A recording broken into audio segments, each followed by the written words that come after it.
Predicting the Super Bowl matchup can be incredibly, incredibly difficult, mainly because there are so many interesting storylines to follow and all these amazing teams. And there can be a lot of people, who are telling you who's right and wrong, and even more wrong somehow. But fortunately for you, you found this channel. See, I've been a sports pundit for around 3 or 4 months, and in my short career, I have had some really, really great picks. First and foremost, on the playoff side, I started off with 0-2 record on Saturday, but then rumbled to 4 straight wins, including picking the greatest upset of them all, the Dallas Cowboys losing to the Green Bay Packers. This isn't the only amazing thing that I did. I also correctly predicted the entire college football playoffs. I predicted the correct record of nearly every single AFC North team to the trade deadline. I also figured the Bengals would start 0-2, go 3-3 into the bye week, and beat San Francisco and Buffalo coming out of the bye, and they did. I also predicted the record of nearly every single NFC North team correct, other than the Chicago Bears at the trade deadline. I also figured that the Detroit Lions would rumble with a 5-2 record to play a 4-3 Las Vegas team who would lose, and then ultimately fired Josh McDaniels. And I was 1 win off of being correct on that prediction. The Jets, I figured they'd win their Monday Night Football game. Even without Aaron Rodgers, they did.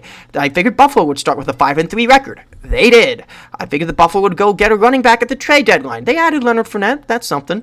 I figured the Broncos would go 7-6 to play that 9-4 Detroit Lions team. And that it would get flexed into primetime. I figured that that Caleb Williams would end up a Washington Commander. And guess what? Because Washington has the number 2 overall pick, that is not crazy. I figured the Lions would be the 3 seed, a double-digit win team. I had them 11 wins. They ended up 12. And Kansas City, I predicted they would finish 11-6. I'm not going to sit here and pretend I'm a perfect pundit. I am not. But I do have enough of a tracker that I can tell you guys confidently that I feel like I got a little bit of a pulse on what's going on. So that's what I want to talk about today. What's going on in the divisional round? What do I see happening? And do I stand with my August preseason Super Bowl pick? Because, spoiler alert, my matchup is still on the board. Anyways, if you want to support the video, like it. If you want to support the channel, subscribe. So let's get into it. First and foremost, San Francisco, Green Bay, iconic matchup. Green Bay has owned San Francisco, and not owned, but Green Bay's won the regular season, but in the playoffs, San Francisco has owned them, and that's a really funny thing for Packers fans because they just can't stop losing to San Francisco. Now, granted, that was when Aaron Rodgers was their quarterback. The question is that you're probably asking is, how would Green Bay be able to stop San Francisco? It's the same way that every other team that has beaten San Francisco did it, with pressure. Because if you get pressure on Brock Purdy, he's got to throw across his body, he's got to throw on the run. He's not the same quarterback. He's not. The problem here is that you got to put a lot of faith into Joe Barry to make these stats beat Brock Purdy's game stats, even though they're coming off a bye week, which is hard. The truth is that if Joe Barry can just keep the opposing team under 22 points, they win. And if not, they lose. And that, including that Dallas game. That Dallas game, the only reason the Cowboys got to over 30 was because of garbage time points. San Francisco, I think, is going to win this game, not because of Jordan Love playing bad. I think Jordan Love is actually going to have a pretty good game. The problem is, I think that Joe Barry defense is going to give up way too many points for Jordan Love to try to claw his way out of. I think that's a formula for disaster, and that's why I think San Francisco is going to win the game. Now, being favored by 10 is too ridiculous. I don't. These games are going to be much closer than the most of the games in the wild card round. So I think San Francisco wins, but this is going to be a tough bout. Now let's get to the Lions and Tampa Bay. Lions and Tampa Bay, these are two completely different trajectories. On one hand, Tampa Bay throttled the Philadelphia Eagles, just absolutely throttled. And Baker Mayfield had a career game, and he won a playoff game the same time the Cleveland Browns lost theirs. Isn't that ironic? On the other side, Jared Goff had a pretty good day, and the Lions squeaked out a narrow win over the Los Angeles Rams. Here's the interesting thing about this game. We already saw it before when both of these teams were on winning records and looked like playoff teams. And in Tampa Bay, the Lions took care of business. And this was at a time when Tampa Bay and the Lions were both rolling. Yeah, because timing matters when you play teams. Now, the big question that we have to ask is, does the Tampa Bay win in Philadelphia say more about Tampa or Philly? And I think it's pretty clear that the answer is that Philadelphia, after an impressive start this season, just kind of collapsed. And they just continued collapsing, and the Buccaneers just had to not completely self-destruct. And credit to them, they did not. The big thing that I actually took away from this weekend was that the major question that everyone had about the Lions has been answered. See, the key to this game was that defense.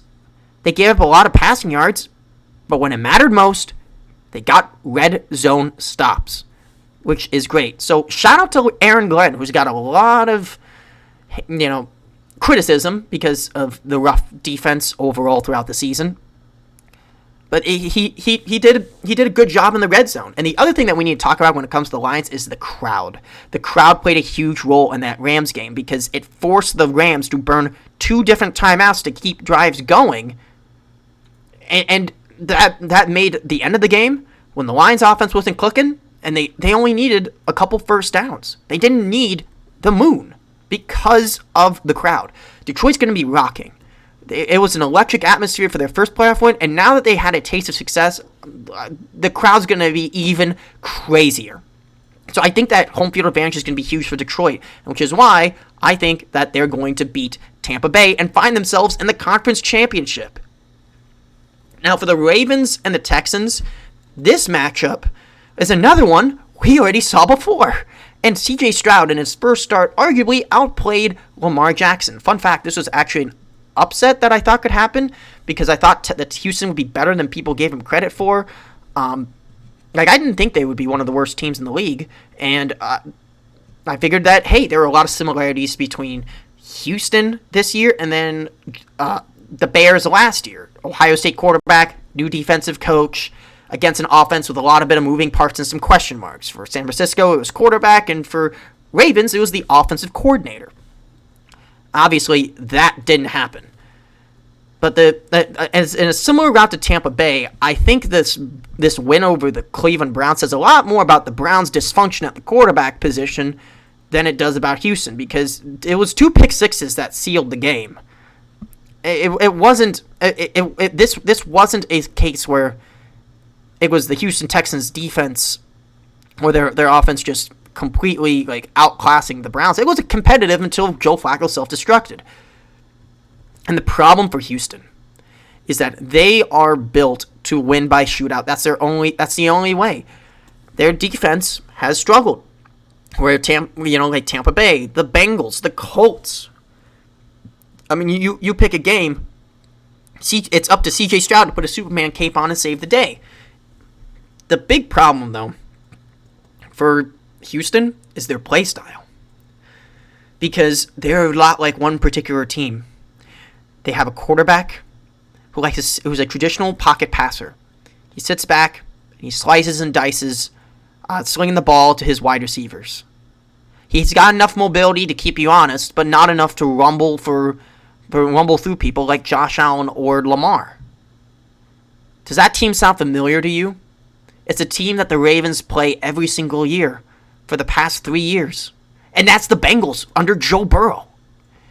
That is Houston. And the problem for Houston furthermore is that we saw what C.J. Stroud looks like against Ravens defenses in college. See, Jim Harbaugh, in order to beat Ohio State, actually called up his brother and hired some Ravens defensive gurus in order to bolster his ranks. And you know what happened? C.J. Stroud turned into a little bit of a pumpkin. Not necessarily, which is all relative, I guess. But they were able to get to 4 stops and ultimately slay the dragon that was Ohio State. And the Bengals have seen this exact same style of play many times before. They are built for this game. They're built for this game. So that's why I think it's more likely that Baltimore wins than anything else. Now let's talk about the third game that is a regular season rematch, and that is Kansas City and the Buffalo Bills. Now, it's a common trend that in the regular season, Buffalo can beat Kansas City, but when it comes to the postseason, the Chiefs just own the day. And that's one big question that we got to ask ourselves, honestly, is what will Kansas City look like on the road? See, Kansas City has a really weird home-road split. They're actually 6-2 on the road this year. I mean, 7-2 if you count the neutral site. But at home, they were 4-4 against teams overall, 1-3 against teams with winning records, and 0-3 against playoff teams, which was a bizarre stat, which is part of the reason I thought that Kansas City stood a chance for an upset at home. But here's the thing. I don't think Kansas City is going to make the Super Bowl. Why? Because, and I noticed this way back in August. I made a YouTube short. It was one of my first videos. This team has a 1-to-1 correlation with another contender who is in the exact same situation. It was from a year ago. And it's not in the NFL. It's the NBA. The Kansas City Chiefs and the Golden State Warriors are the exact same squad. Allow me to explain. First and foremost, you have your Hall of Fame guys combined with a bunch of young guys in order to thread a very fine needle. In a year you weren't supposed to win, they managed to beat a team in green from the East Coast with a rowdy, obnoxious fan base. Does that sound familiar? It should. That isn't where it stops. Remember the part where the guy who's one of their star players starts a podcast the same year they win the championship? I do. I remember the part, too, where the same podcast player punches their teammate in the face. I also remember all this relationship drama, contract issues, and it led to a very weird home road split where the Warriors were able to win at home and lose on and couldn't beat anyone on the road. And it's the exact opposite with Kansas City in that case. Now, what happened to the Golden State Warriors? Well, they beat the Sacramento Kings and then in the first round and lost the second round to the Los Angeles Lakers. Is this comparison perfect? Probably not. But it's a lot more similar than I bet you probably realized. I don't think this is the year for Kansas City. I don't think so. I don't think they're just gonna go and rumble off to get another Super Bowl this year. I think this is gonna go a very similar way that the regular season did, where Buffalo finds a way to win. Because, they matched up well in the regular season, and now you don't have the advantage of Arrowhead overshadowing the entire game. And this is where I really want to talk about the Buffalo Bills. Buffalo has had a lot of issues. Their defensive coordinator leaving, drama with their wide receiver, firing Ken Dorsey, Von Miller getting arrested, Sean McDermott citing the 9/11 attackers as an example of teamwork, and a 6-6 start. Everyone thought the Buffalo Bills were dead, but they managed to rattle off 5 straight wins to get into the playoffs, get that 2 seed, and they won a playoff game. Buffalo is a mess. And this is the final year to do it. This is the final chance for Buffalo. The Bengals are not in it. Kansas City has to come to your place. The door is open to the Buffalo Bills to get to the Super Bowl.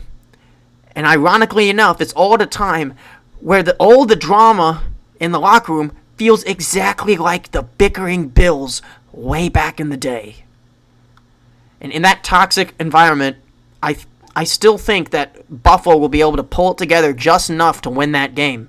Which, funny enough, doesn't really change much from my original prediction video. I'll have a link to that in the description or the comment section if you guys want to check that out.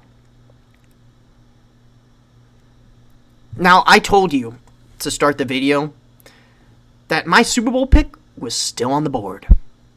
And I stand by it. I do.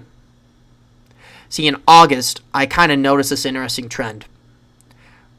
Because we had those 2-year coincidences where the team that hosted the Super Bowl won it. But last year, it was the team that hosted the draft won the Super Bowl. That was Kansas City last year. And Detroit hosts the draft this year. And because this is the final chance for Buffalo with all of these contract stuff, I made a very bold pick where I thought there would be nothing more quintessentially Buffalo than to find a way to win all these close games to get all the way to the Super Bowl and just run out of gas. Maybe I'm right. Maybe I'm wrong. But a Super Bowl 58 between Buffalo and the Lions. Thanksgiving rematch. Wouldn't that be interesting?